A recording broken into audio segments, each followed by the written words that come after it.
So oh, recording in progress. Okay.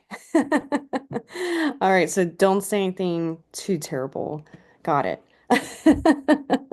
All right. So, if you guys don't know me, I recognize some of the names, but I just see black boxes. So, um, just in case you don't know me, my name is Samantha Peak. I'm one of the professors at San Jose State. I actually teach quite a bit of classes now. The Intro to Forensic Science, the 100W, Forensic Chemistry, Forensic Science Applications, and my favorite, Fire and Explosions.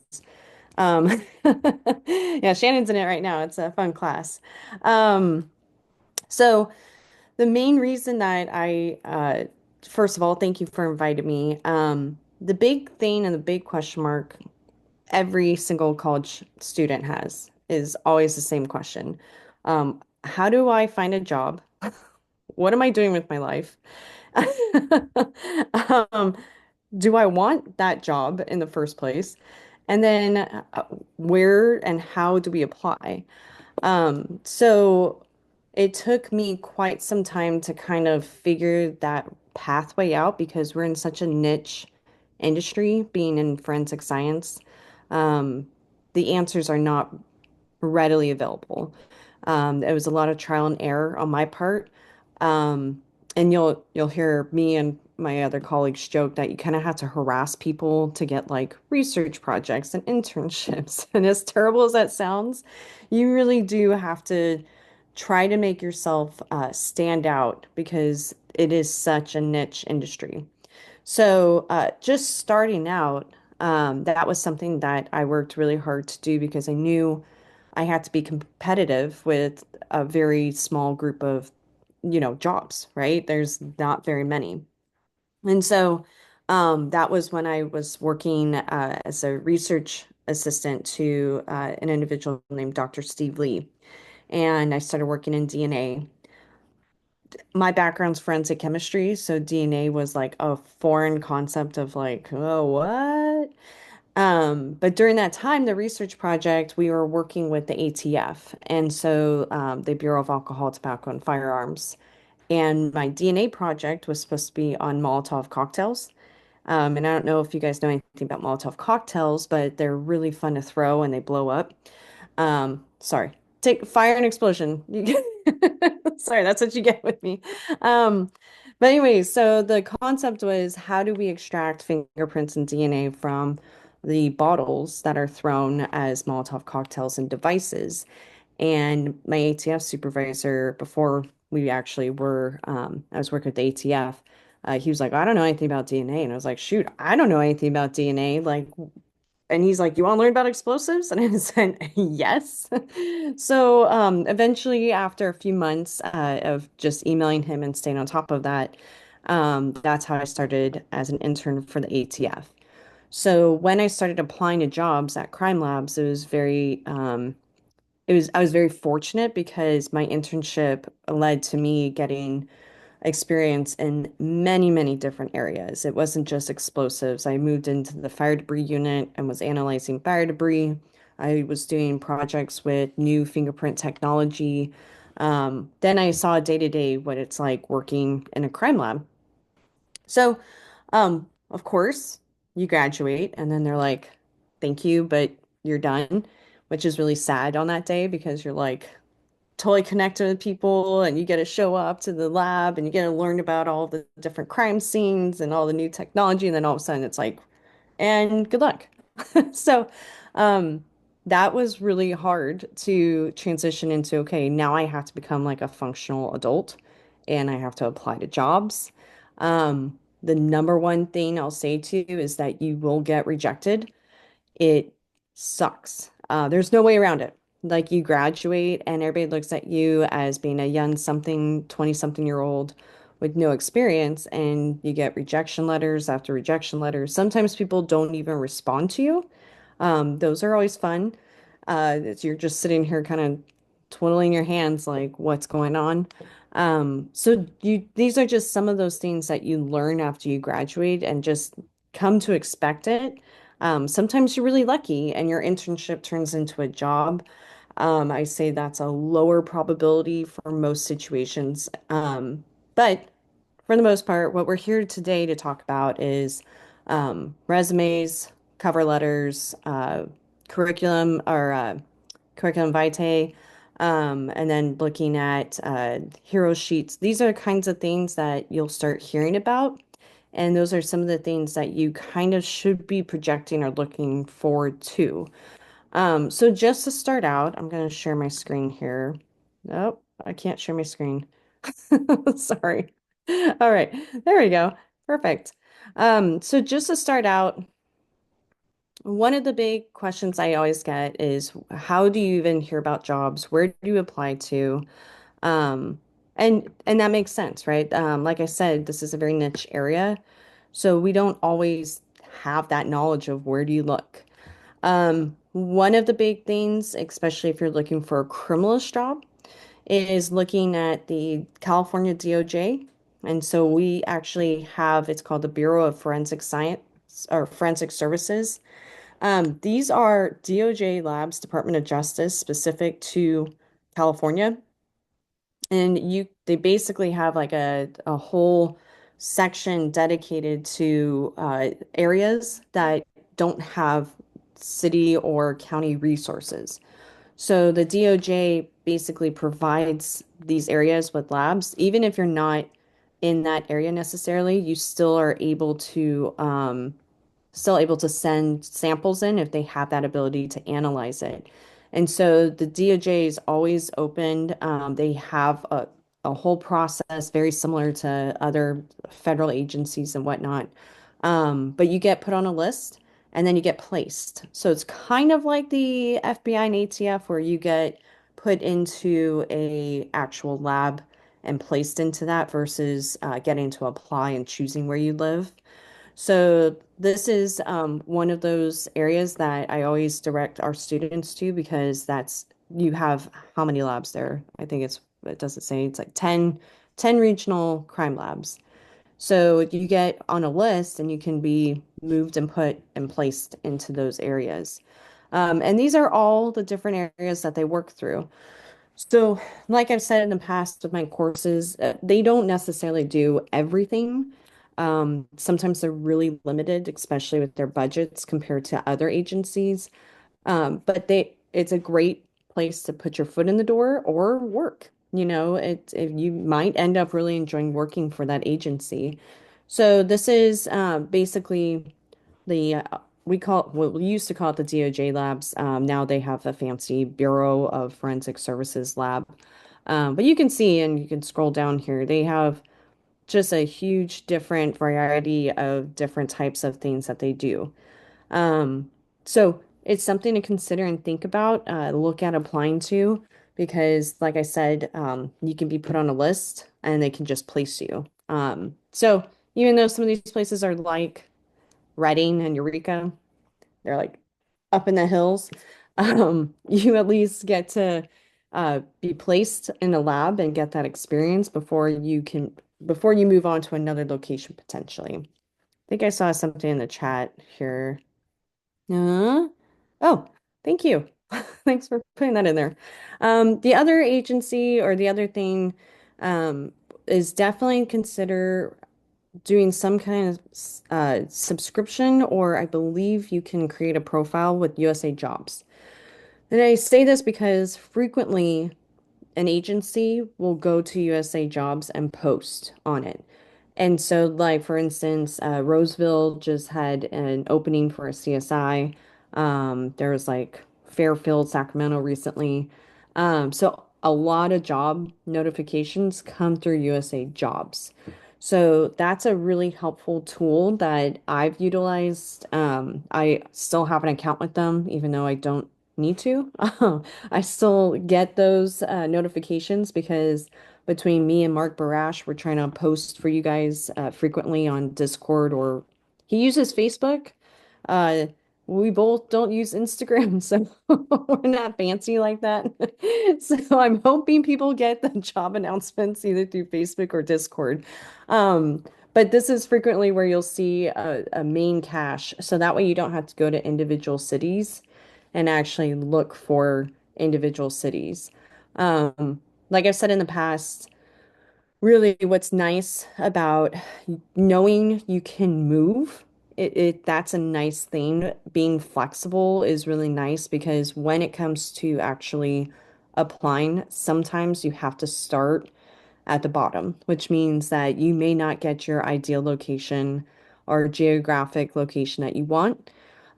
If that doesn't suit you, you need to consider then looking at the local jurisdictions around you. So some people are from SoCal. So then start focusing, okay, if I don't want to move away from SoCal or my parents or whatever, then think about like Ventura or LAPD, those kinds of things. So those are just some of the helpful tools. Um, oh yeah, and Crime Scene Investigator Network. Yep. So, super helpful. There's a lot to these things, and then you get notifications. The other thing I'm going to mention is LinkedIn because I'm seeing a lot of agencies that are actually posting on LinkedIn as well. And I can give a whole different lecture on LinkedIn alone. And I actually pulled up my profile so you guys can see. You can go and do searches on, in this little box here, you can do searches for jobs specific to criminalists or to maybe a specific agency like ATF. You can have things that you didn't think necessarily that you'd be interested in. What's nice about LinkedIn is, yeah, I put in FBI, but you can see there's another job right under here for records examiner. So when we talk about your major and what you can and can't do, and I hear frequently like I have to be a CSI or I have to be a criminalist. Frequently, what's nice about LinkedIn is that there's corporations that are private, and then there's also public agencies that actually have a lot of different pathways you can take. And having LinkedIn, it gives you an idea of different ideas, first and foremost, but also what's available, maybe different ideas of career paths. Like, for instance, one of the jobs that pops up for me frequently is a law enforcement liaison because of my background with law enforcement. They basically, corporations are trying to figure out how technology and law enforcement come together. And so having that liaison is a way to basically bridge that gap. And so those are things that you wouldn't necessarily think about. For myself, as a fire investigator, when I graduated from college, did not think this was going to be a path. I just really love fire and starting fires. Oh, sorry, that's being recorded. I for tra for training purposes, just in case the interwebs hears me. Um, but for me, I didn't think this was actually something I could do. And so it's nice with LinkedIn. It gives you some outside ideas that and thought processes. Now, before we jump into resumes, I just want to show you, and I always encourage our students to always develop a LinkedIn because it's going to give you that ability to, first of all, start developing that profile of jobs, but also you can start networking with associates. So I'm friends with a ton of different agencies. I'm friends with like the network, right? You're developing your social network but on a professional setting. So there's many fire investigators, engineers, forensic scientists that I've linked up with. And this is probably, I'll say, the only platform, unless you truly know the investigators or the criminalists, this is probably the only platform that you'll be friends and be able to network with them because for all of us in this field, we don't do social media unless we're in a close circle. I think I have like 500 friends in my Facebook. Instagram, like I think I have like 50. I'm not on social media. Like that's not something that as a professional I'm putting out there. So my LinkedIn is very important. One of the big things, and I've seen this with many students, which is great, is obviously you have your job title, but you're going to put in there your student seeking a job position in criminalist or in a crime lab or something like that. So you put in your statements about what you're looking for because when people do searches or they come across your name, they want to understand what you're looking for. Um, I'm trying to keep up with CSI Network, Discord. Oh, okay. Thank you. And then of course, I put in like all of my experience, right? I'm gonna put in all of what I've done, which I put in just short blurbs, just as my skills and my positions change. I put in my education, obviously, my certifications. They even have a section for volunteering. So what ends up happening is a lot of the professionals will endorse you. Your posts will get likes, and then you start to develop your network, which is very important. Like I said, you're not going to get these people on social media. That's just not going to happen. So hopefully this kind of gives you a jumping off point where you can kind of look at and go, okay, where do I apply? How do I do this? Um, the next thing is going to be your resumes. And I know that's a frequent question that I get. And it's tough. I'll tell you, I'm going to show you guys my first resume that I wrote after graduation. This was before my supervisor was like, "What are you doing?" Um, don't go to my parents' address. That first and foremost, just ignore that. All right. So I basically, before I graduated, I went to my supervisor and was like, I need a resume. And he's like, all right, well, create one. I'm like, okay, how do I do that? So I went on, it used to be this little pin that was in Microsoft Word before AI existed. And it was like, what's the resume template? And so I went and I created this resume. And it was very embarrassing later when I went to my supervisor because he was like, yeah, this isn't a resume. This not great. And so I'm like, well, okay, fix it for me, please. I don't know what I'm doing. So you can see like I just kind of went through like with my education. I thought putting on there that I'm a dean scholar would be great and make me more competitive. Turns out employers really don't care and they don't even know what a dean scholar is. Learn that lesson. Um, Related coursework. I was like, okay, I talked about my research. I was a teacher assistant for Juno working on accreditation. And then I just listed the relevant experience and skills, right? And did not even mention the ATF internship. Like, it just was like, oh, no, I have all this experience, but, okay. Memberships. So this is my original kind of resume. Um, and like I said, it was not my greatest resume. It still is embarrassing to me, even looking at now. But I gave it to my supervisor, and he's like, I'm gonna fix this for you. And he did like AI magic, except it wasn't AI at the time. So he basically went through and he changed it.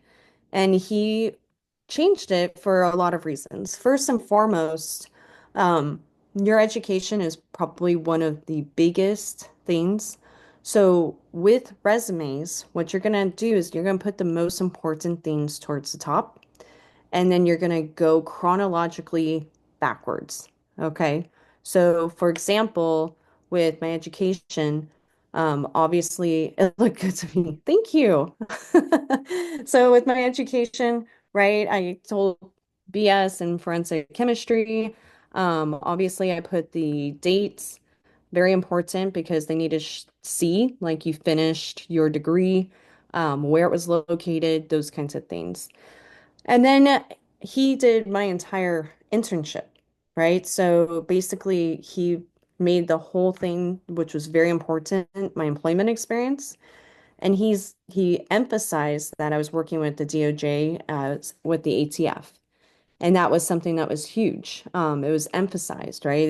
It shows like you actually were with an agency as an intern, and then from there, basically, he outlined everything we did and more so of what we did with the ATF, with all of those instruments, with all of the different types of explosives, fire debris. We did a bunch, right? So he condensed that into something where it's readable, but it emphasizes what I did as an intern. And then publications. So I got published in a magazine. It's called The Detonator, based on my research project, which was about exploding targets. They're really fun to play with. But oh, darn, I forgot I'm being recorded again. um, for training. But yeah, so the publications and then presentations. Any presentation I did on that project, I listed on this resume because it shows that you're actively doing something to stand out, to be different, but it shows that you're motivated, passionate, that you are seeking success in this field. You're not just kind of phoning it in. And I hate to say it, but frequently what I hear from oral panel interviews is that it just seemed like you're phoning it in versus actually showing how motivated and driven you are to get a job in this field, right? Then, of course, I have professional organizations I was part of. So, CAC, I actually received a scholarship award. And I actually put that on there. And it's not Dean Scholar, but it is the scholarship award because I wanted to show like I actually got rewarded because of my research. And it shows that I took the time to apply the presentation, the publication, like all of that, it adds up. And then getting involved with specialized training. So I was really fortunate because of my internship. I got kind of some outside training, like the California Narcotics Officers Association. They put on different types of trainings for law enforcement, and because I was with the lab, they would allow me to actually sit in and go to these meetings and these trainings. But really, I was just desperate for outside training. We teach you to our ability, but getting outside training like this is huge. So CAC, California Association of Criminalists, that's a big deal, right? Because it actually they allow student members, so that's huge. And CAC frequently has different types of meetings or they have different conferences. AAFS, the American Academy of Forensic Science, they actually had a forensic science education conference I attended. And then I know it sounds terrible because if you guys aren't into chemistry, this maybe not be your, I don't know, maybe not be your interest, but Thermo Scientific. Thermo Scientific is a local biotech company and they frequently will have different types of training because they're trying to get uh, experts to buy into their instruments, right? But for us, when we're just leaving or if we're just about to leave and graduate, it's helpful for us because we actually understand new technologies, new instruments. We get to learn about new types of research that's happening. So they put on every now and then free webinars and seminars that you can actually attend. Um, when it comes to thermoscientific, you're probably not going to meet people from the crime lab, and you're probably not going to network that much. But shoot, half the things I heard at that conference, I was just like, what is happening? But I got to put it on my resume now. So I was like, well, all right, I'm gonna be bored out of my mind for like 4 hours, 8 hours, but you know what? It was awesome. I got to put it on my resume, and that's something that I really always will tell you guys that's super important. So with like the FSC stuff, if you guys have an outside presenter, I highly recommend that you go to those trainings and you actually, whatever the subject matter is, and then you can put that on your resume. And then lastly, references. Um, the big thing with references, I put only two on there, and I put only two on there because it was directly related to what I was doing outside of my usual uh, college career. So obviously my internship supervisor was huge. But Dr. Lee was actually one of my professors, but also was helping me with the DNA research. Make sure when it comes to references, first and foremost, that everybody knows who you are. We get frequently reference requests And if we don't really know you, or we haven't spent time with you, or you haven't really been involved with classes, we're not probably going to be a reference for you. I know for me, my reputation is huge, in the fire world, especially, but especially at the crime lab. I'm not going to put my name on a piece of paper if I don't believe that you can do this job or that you'll be successful. And that's really across the board. A lot of people, that's their reputation. And if you keep referring just people who are not up to that certain level, then more than likely they're not going to be a good reference anyways, right? So I don't like to, at least, I won't speak on other professors, but I don't like to do blanket letters of recommendation. That's just not me. If I'm going to recommend you, it's because I know you. Okay. So that was my resume. Okay. Now things are a little bit different now. Let me pull up my most recent resume. Oh boy. How do I do this? Hold on. Share. Keep forgetting the whole share. Hold on. All right. So now this is my resume now. All right. This was when I was applying to San Jose State to work there as a lecturer. So I had to take everything I've done for, I don't know, 10, 11, 12 years and put it into a page. And I was like, well, shoot, how do you do that? Right. I learned don't need to put your address, for example. They don't need to know where you live. They're not going to come over to your house and be like, what's up? Right? They just want to know your geographic location, a phone number, and a good email to contact you at.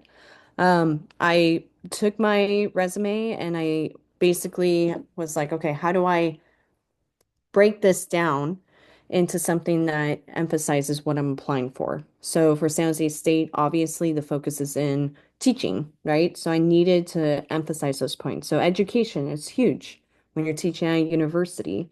So I explained about ASU, San Diego. I'm a grant writer, National University. I was going for my teaching credential in San Jose State. And underneath those things, I put if it was relevant, I would put in relevant courses. So for you guys, when it comes to your graduation, your degree, relevant courses is huge because you're going to emphasize, maybe quant, or analytical chemistry or biology, some of the forensic science classes that you have taken, because you want to emphasize that during your time of getting your degree, these are things that led to you having these skills. So relevant courses is a really helpful thing to include. Um, and then you go into the professional experience. So that's when you start looking at the specifics of, okay, what do I do, right? So for instance, San Jose State, I've been there since August of 2021. So that's obviously my top experience that I want to emphasize because this is for teaching at San Jose State. So I wanted to emphasize that I've done all of these things continuously. So I updated this recently, but when I was applying, I was trying to emphasize these are the courses that I've taught in the past and blah blah blah. My next is obviously going to be my other experience, right? So there's things on here that I haven't been a part of for quite some time, but I utilized that experience within the others because I wanted to show my diverse background. So, for example, I taught at Fusion. It's a collaborative team effort with students that are at risk and have special needs. And then I was with the Mountain View Police Department as a program coordinator. So I wanted to show my diverse background. So when you're looking at your experience, these are super important to think about. My original resume, I put on there camp counselor and I worked at Mel Cotson's as a salesperson. And I was like, how do I swing this around to the crime lab? Like, I worked at the YMCA as a camp counselor. They'll be like, how does that help the crime lab? But you have to think outside the box. So for me, I ended up explaining that that led to me having a really great individual and team environment. Like I succeed and thrive in those situations. I really learned how to develop curriculum or certain skills and how to think on my feet. Because when you're dealing with 30 hyped up kids on sugar, you got to think outside the box, right? I played a lot of red light, green light with these kids. So that's something that you'll get asked in your interviews. They'll be like, what have you done that, has helped with your skills of being able to be here at the crime lab? You could be a waiter or a server right now. Those are skills that you've developed, that they're social skills. You interact with the public, for example.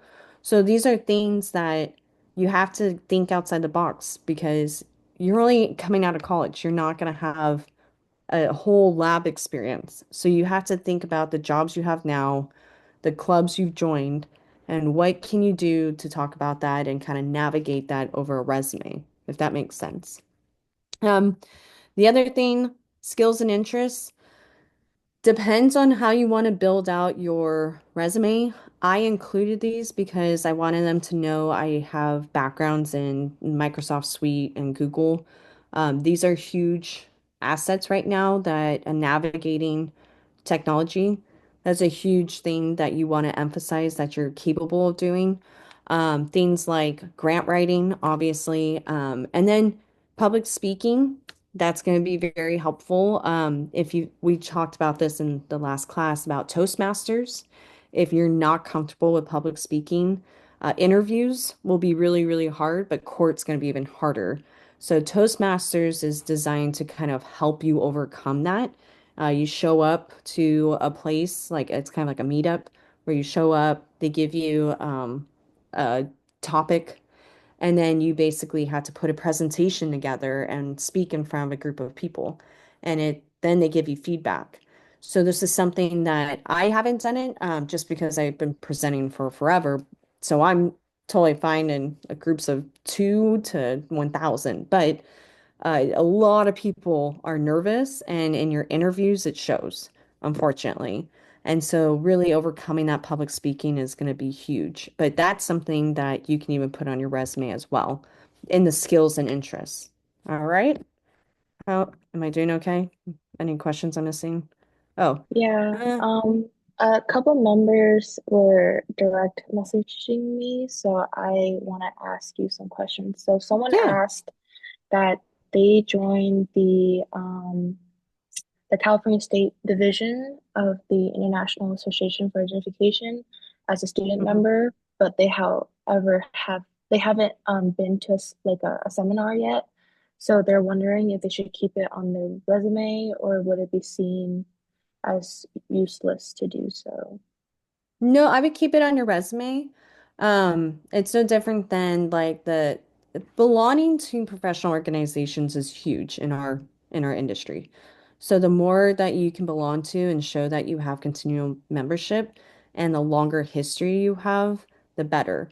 So definitely keep it on your resume, but try to get to seminars so that you show that you're an active member. A lot of times, a lot of these organizations now have a lot of online type of seminars, and sometimes you have to pay out of pocket for it, but it's worth it when you're trying to develop that whole specialized training background. And then another question I got was, should we keep our resume to a minimum of 1 page? I would say at this point, yes. First of all, you're going to have a hard time filling out one page. That's, and I laugh because I think about my first resume. It was just like I was pulling things out of my bottom. So it's already hard when you're graduating to get to one page. However, with HR, with chiefs, especially when you get up to that level, lab directors, they don't have time to flip through pages, right? They need something that's going to just grab them, go, yep, let's go, let's push them to the next interview or that kind of thing. Your resume is just basically a way to get the check in the box that you qualify.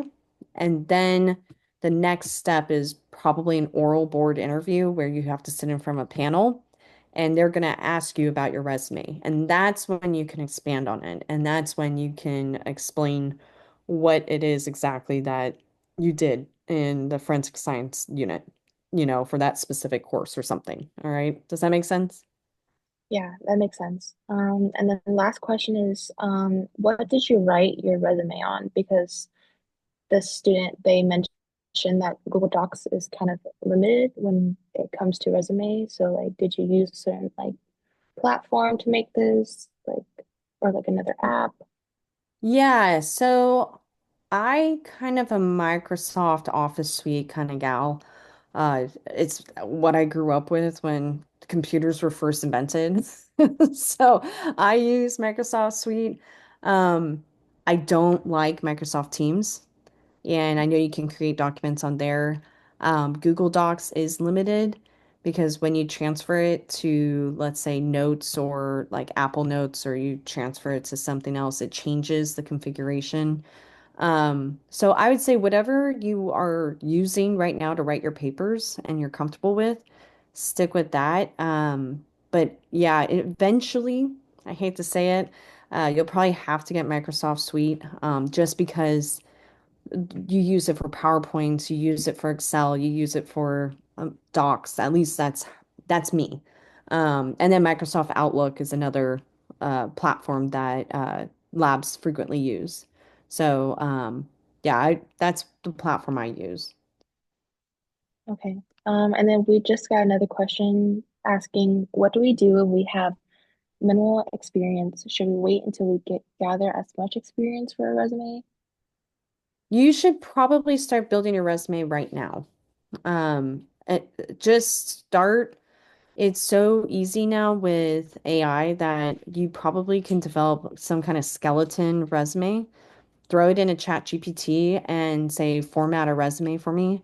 And it'll probably spit out things that you're like, whoa, I didn't even think about.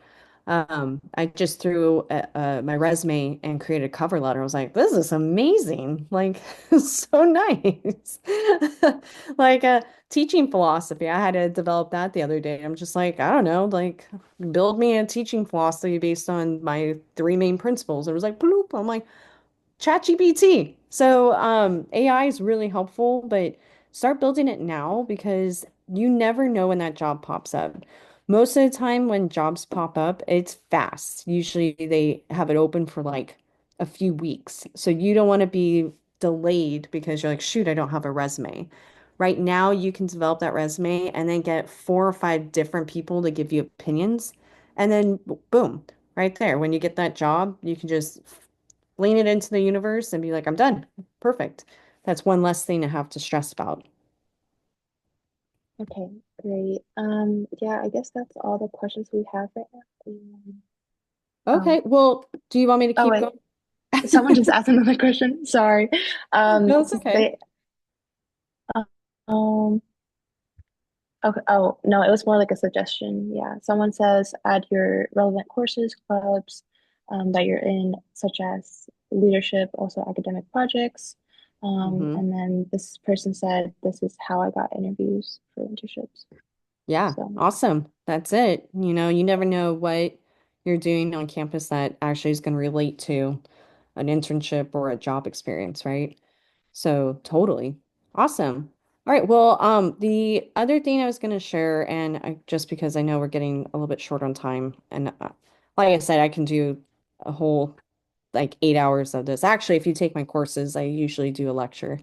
Um, one of the things that you would probably have to do is write a cover letter. Um, a CV, that's a whole different class. You're not going to have a CV probably coming out of college. But this is what my CV looks like now. This is a curriculum vitae, is what we call it. This is what the prosecution and defense uses in court. So this is everything that I've done as a fire investigator up until this point. I actually haven't updated it in a year, so that's going to be painful to do. But you can see like this is 14 pages of a CV. So this is what I give to courts whenever I go in to testify as an expert. And this is basically just showing what I do.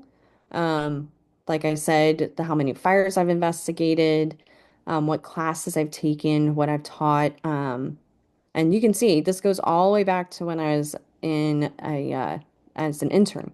So I go all the way back because it's all very relevant to my knowledge that I use today. The thing is, this is a big caveat for your resume.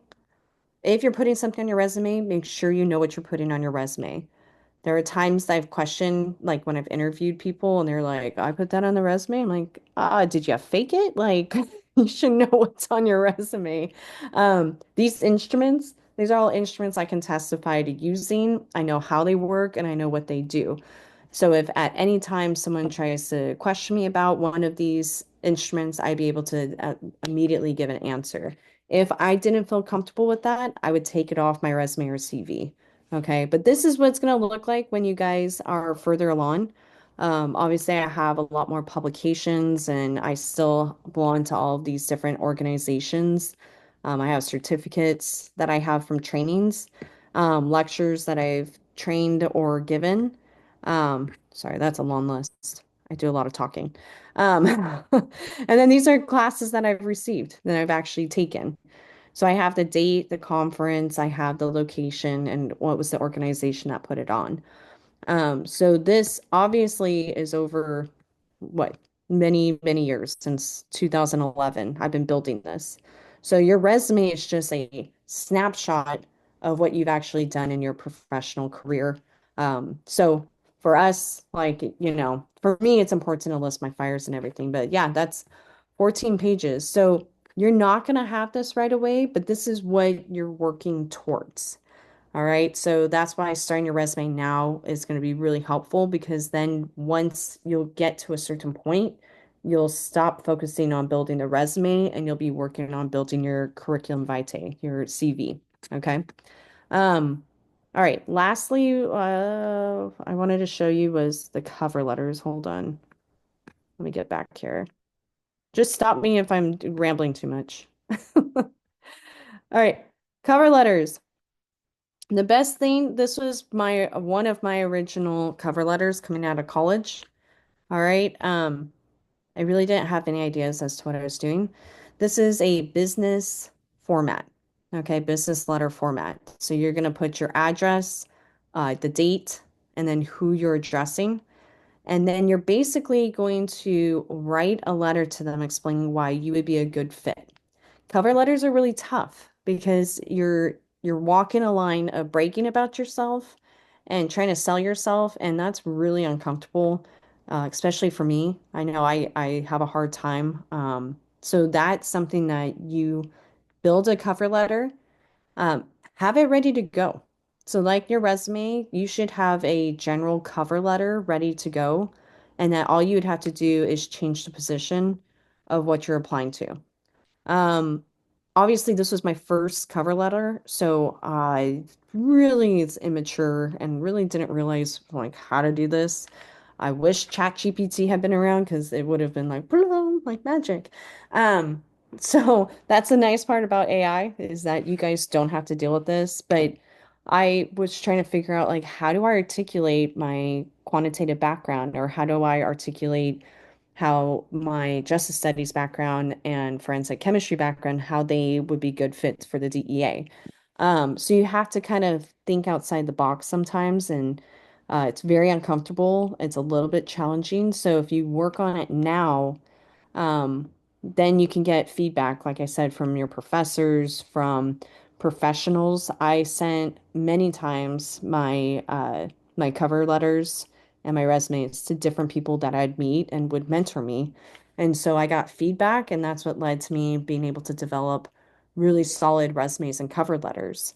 I had that background. So, very helpful. One thing I will mention here, I laugh because my email used to be speedytoottoot101 at yahoo.com. Please get a professional email. You don't want like, my type of email to be showing up and you're like, why am I replying to this person? Get a professional email. I did Yahoo at first and then I swapped over to Gmail because that, for the most part, many of the Gmail accounts go through and so they don't actually go to spam. So please don't do your university email because eventually when you graduate, that university email goes away and then you're like, oh shoot. I mean, you insert swear word because you're like, I don't have any of this anymore. So design a professional email. People understand Gmail. That's a very easy one to create free accounts. And then that way, when you're inserting and you're applying, you guys have actual professional emails. But cover letters, like I said, this was my very first one.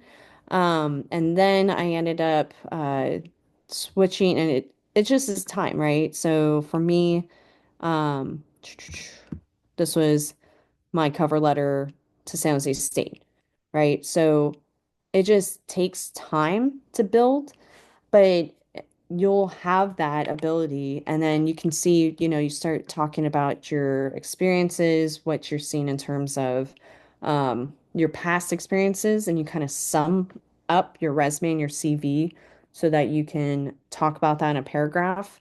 Um, for me, with cover letters, I always look at the mission statement of the organization. So for San Jose State, their mission is to transmit knowledge and apply it to the service of society. Most of the time, your cities and your counties that you're applying to, they actually have their own mission statements. The chiefs, fire chiefs, police chiefs, the mayors, if you go to their city website, they actually have mission statements designed specifically, and they change with each administration. So you definitely want to throw that into the cover letter saying this is what aligns with your goals and what aligns with your values and how does that happen. So I always take a paragraph to discuss that and about why I'd be a good fit, why I really want this position. So those are things that are really important when you do a cover letter, but you can see it's a business type of letter. So I obviously erased a lot of stuff, but insert address, date, and you can go online and look up this template for business letter templates. Do not just send in a docx file where you're just a Microsoft Word file. PDF it, make sure it looks professional. PDF is huge. Otherwise, it just looks like you threw something together. So make sure it PDF, right? And then make sure that you actually sign the document, print it and sign it. Nowadays, because I've been doing this for so long, I'll do an e-signature because I'm tired. But for you guys just starting out, actual signature shows professionalism, that you took the time to print it, sign it, and then scan it in. That shows professionalism. Okay. So that's cover letters. Um, I don't know. Do you want me to keep going or? Yeah, you could keep going. Like it's very interesting. Like I'm really like learning a lot from this. Oh, okay. Awesome. So the last thing I'm going to talk about, just because the interview process is always a major question. And I had to learn the hard way about, if you take my classes, I talk about the elevator speech. And the reason that I talk about this elevator speech, the idea was actually because someone was interviewing people. And she was like, I just wish someone, when you ask, talk about yourself or tell me about yourself, that's like the hardest question to answer. And I, like I said, am terrible at talking about like myself. I just, it's not readily available. And plus, I don't remember everything I've done. I mean, I keep forgetting, like, oh, yeah, I did that and I did that. So in your interview, what ends up happening is you start rambling. So, um, but for the longest time, I just could not figure out how do I go to job interviews and I'm short, concise, and to the point, but also sell myself. And someone mentioned the elevator speech. They said, imagine that you have 2 minutes in an elevator with someone that you want a job from. In those 2 minutes, what do you want to share that emphasizes why you're the best fit for the job?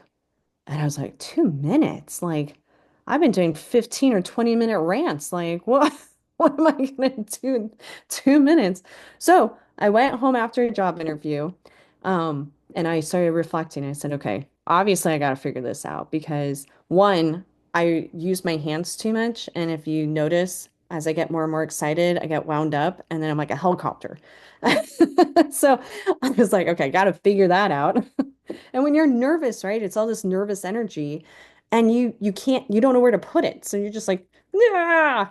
Or you shake. I get a lot of people who shake, and then you see their resumes as they're handing it to you, or like they go to shake your hand, and it's very nerve-wracking, right? So I was like, I can't do that again.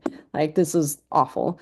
So I sat down, I wrote an elevator speech, and I wrote an elevator speech, and I wrote it over and over and over again until I was like, you know what, this is something that I can actually work with.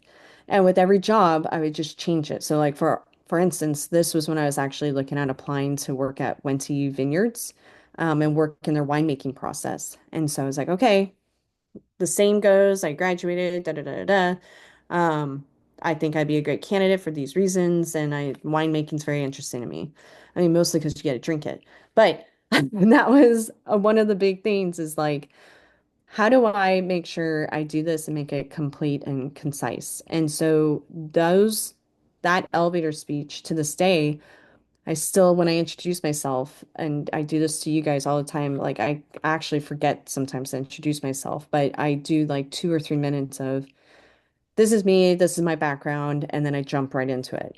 Um, my business partners, they have a very different idea of the elevator speech because they're older and old school.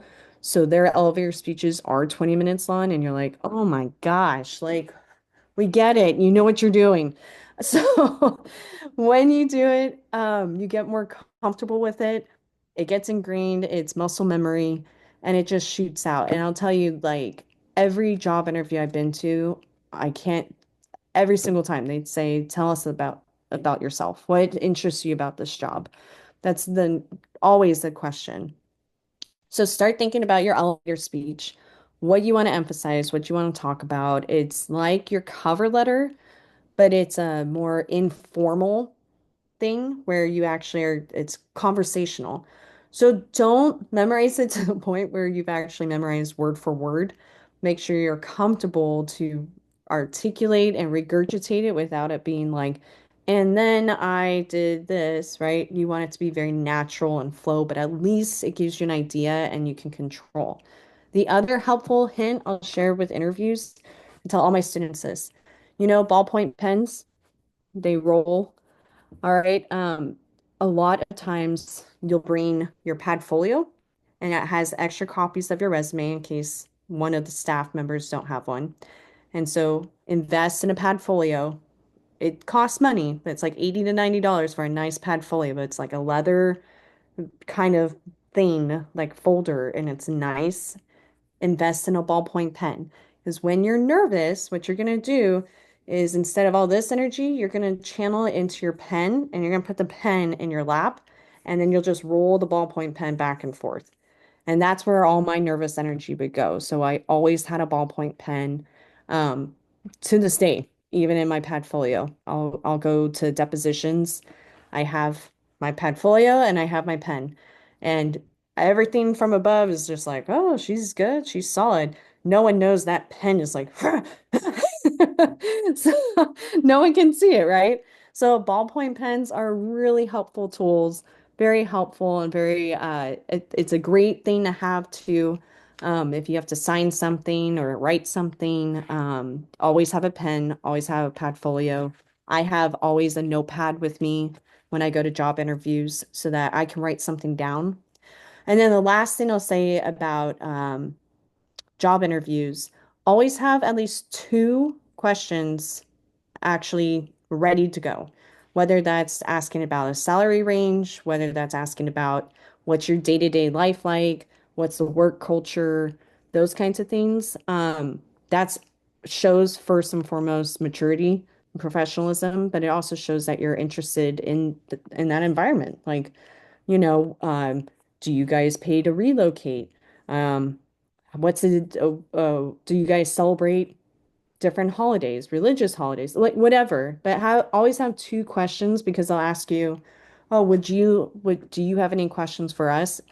And it's always that awkward moment where you're like, "Oh, was I supposed to come up with questions?" Yes. Just always have them. Even if you don't need them, maybe you've used up all your time, just have them dialed in because they'll give you time limits. And if you walk out of there after 15, 20 minutes out of 30 minutes, you're going to want to figure out how do you expand this? How do you keep the conversation going? And how do you make yourself look different and more viable as a candidate? And asking those questions it's super good. It's super important. Okay. I know some agencies are picky. Oh, what about appearance? Oh, yeah. So, when it comes to interview, make sure you have nice slacks, have a nice top, okay? Um, do make sure you tuck your shirts in, men or women, does not matter. Make sure that you actually have nice slacks that are not tight for women. Skinny jeans, no go. Leggings, nope. Dresses, do not recommend. That is not your time to wear a dress. Have an interview outfit that you feel comfortable, confident, but yet it's formal, business casual. All right. I have a blazer that I dedicate to job interviews. Um, and then when you get that next job interview, right, it'd be like a lab position, potentially with the lab director. Think about maybe just have a dedicated suit. All right. But if you don't have that, you can put a sweater on over your blouse, or you can have nice, please make sure you iron your shirts. Okay. There's too many things I've seen that are wrinkled, and you're just like, you look like you just rolled out of bed. Brush your hair, don't put a ton of makeup on. This is just a first impression makes such a difference. And if you're trying to be taken seriously, having a bunch of things that are kind of distracting really takes away from the interview. Jewelry. Men, take take out the gauges or whatever things that are hanging on your ears. Piercings, take those out. Those do not belong in a job interview platform. Once you get the job, totally go do whatever you want, but otherwise, jewelry should be very, very limited. For women, you nice stud earrings that are small are totally fine. One or two pieces of jewelry, like on your wrist or your hands, totally fine. Watches, definitely don't. You can wear your watch, just make sure it's not like blingy. Like there's some wristwatches that you're like, whoa. And then you see them talking with their hands, and it's just like, wow, that's like shiny. And then you just end up watching the watch and you just don't listen. So those are the kinds of things you have to kind of think about. Um, and then how you sit, even, it's being evaluated. If you're like slumped over and you're like, yeah, I know, I'm just here for the job, right? Versus like being engaged, leaning forward, sitting up straight. It's how you present and carry yourself. I've heard of a lot of agencies that were like, yeah, their resumes were great. They would have been a great candidate, but the way they portrayed themselves or the way they dressed or what they said, it just totally made me go, I don't think you'd be a good fit. Okay, so that's kind of, and that give and take is really important, especially when you're interacting and interviewing. So, yeah, but appearance wise, nothing flashy. And make sure if you're going to wear your hair down, make sure it's controlled. Um, Guys, same thing. Make sure if you're gonna wear your hair a certain way, make sure it's buttoned up and tight because, like I said, the last thing you want is this hair all over the place, and then they're like, "What are we talking about again?" Nothing distracting. You just want it to be very simple, straightforward, and you're there to interview with your resume. So that's the most important part, I'd say. All right, I have one more thing and then I'll let you guys go. All right. One of the big things I learned is that you guys are going to be interviewing a ton. And one of the things I started doing because I realized I'm like, well, this seems like a long career path for me of just applying to jobs. So I'm like, I better start preparing. So I started realizing after every interview, I was like, you know what? I should just record what it is I'm interviewing about. Like, what are some of the questions? I even had to do some of the testing where it was a city test with Oakland PD. So I actually had to take a citizens test. And I was like, all right, well, I'm going to try to remember those questions. So after every interview, I'd come home, I'd sit down, and I would try to remember everything I could from the questions that were given to me. And your oral boards, for the most part, give you about, depends, 5 to 8 questions, depending on the oral board and what they're looking for. So I was like, shoot, I got to start remembering these things because I need to sit down, reflect on it after a while, and think, okay, how would I have answered this, or how could I have better answered it? And so this is what I started doing is I actually started looking at interview questions. I was doing a bunch of research on that. The forensic science related questions, like how would you analyze a white powder? That's always in a crime lab because that's one of those things. Even like blood and fingerprints. This was actually from Alameda County, I believe. Discriminating power. What is even discriminating power, right? And so I talked about with everything experience, discriminating powers, and I would always relate it back to my experience. So I started realizing they're asking you these questions about white powder. Anybody can answer how do you analyze white powder, but you need to also swing it back into I would analyze white powder this way because of my quantitative background and forensic science background. So swing it back into relating it back to you because anybody can answer that question. You just need to make sure that they understand that you have the skills and abilities based on your experience to do that. So I started doing these long layouts, interview questions. Why are you best for the job? What are your strengths? What are your weaknesses? Those are still my weaknesses. Tell us about yourself. 5-year plan.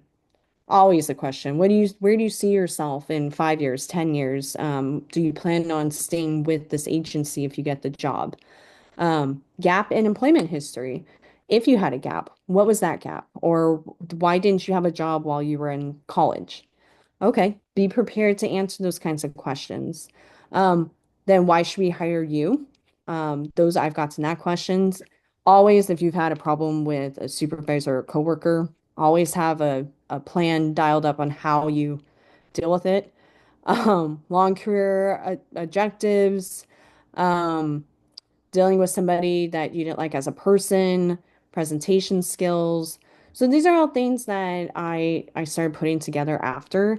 And then I even went as far as to talk about safety procedures, so chemical safety, because you're going to be working in a lab potentially, even as a CSI. So you need to have a basic background of chem safety, PPE, for example. And then questions asked them. I started thinking about, okay, what could I ask them?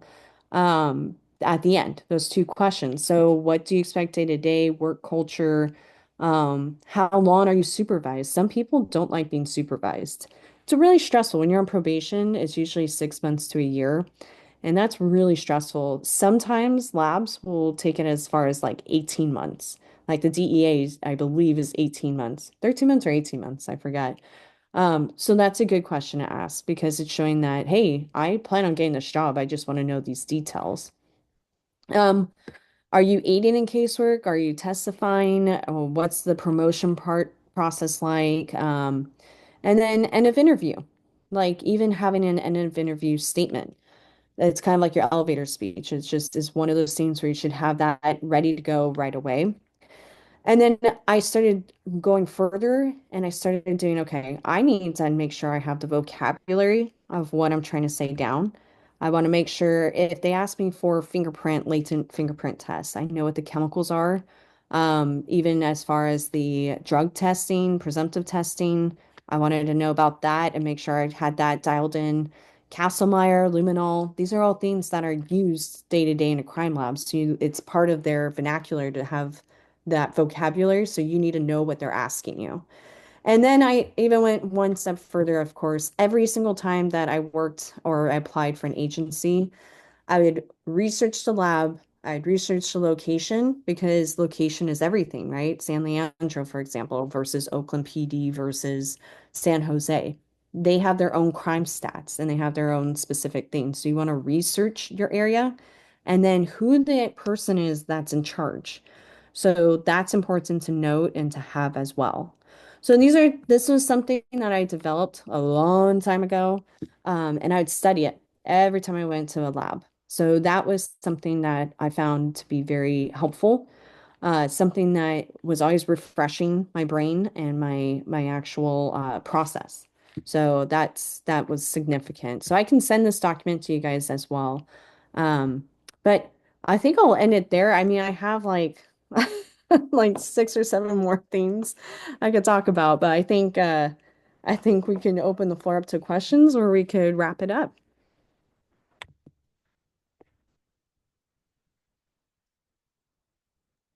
Right. Does anyone have any questions? Hopefully I didn't ramble too much. No, everything was great. Everything was very helpful. And I have an interview coming up soon, so I will definitely be taking that advice. Oh, awesome. Yeah. I know it's stressful. And I always offer this that if you guys anybody that is on here or in my classes or not, I'm happy to sit down and do interviews and talk about resumes and cover letters. I have a few students I'm doing that with this coming week. So I'm happy to do it. I know San Jose State, they have a whole resource center for resumes and cover letters. I think there's a little bit of a challenge because they don't have forensic science background. So students that have gone to them before, they're like, "Oh, what do you study? Like dead bodies? Like, how do we spin that on a resume?" So, so that's a little bit of the challenging area, but they definitely are a resource. And then, of course, your professors are just, endless resources for you guys as well. So I would definitely consider doing that and starting it now. And I hope if you guys have any questions, shoot me an email. All right. So it looks like there's no Awesome. questions. We want to thank you for your time. That was very informative. And yeah, I hope you guys all have a good night and learned a lot from Professor Peak, as I did. Awesome. All right, guys. Well, Thank you so if you need much. anything, let me know, and you're very welcome. All right, guys. Have a Bye. great one.